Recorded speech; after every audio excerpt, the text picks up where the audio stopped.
Hello, my name is Father Mark Inglot, and I'm the pastor of St. Thomas Aquinas and St. John Church and Student Center in East Lansing. I remember when I was discerning priesthood, I always thought my brother Patrick should be a priest because he was just the most perfect person that I knew. And he was 2 years younger, and I thought if God was going to call somebody to be a priest, it wouldn't be me, it'd be my brother Patrick. But I learned very early on that God doesn't call you to be perfect, he calls you to be willing. And so you don't have to be perfect, you just have to be willing if you are discerning priesthood.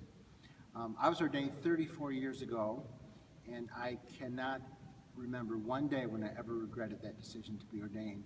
It's been a roller coaster, and there have been some tough times and some tough days, but I sincerely can say that I've never regretted and have enjoyed every day that I've been a priest for 34 years. When it comes to discernment, too, a spiritual director when I was in college told me that resistance is always a sign of God's will. And if you look at the scriptures, Isaiah said that I don't know how to speak. Jeremiah said I am too young. The Blessed Mother was afraid. Peter said, leave me, Lord, I'm a sinful man. And St. Paul was out persecuting Christians, not a great prerequisite for ministry. And I just remember that very well, even though it's been 34 years ago and then 4 years in the seminary.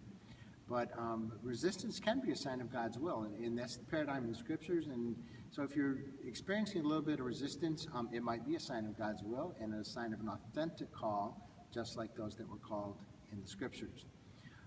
Obviously prayer, spiritual direction, and just signs from the people of God. We're called from and among the people, and I think that they also can give us signs.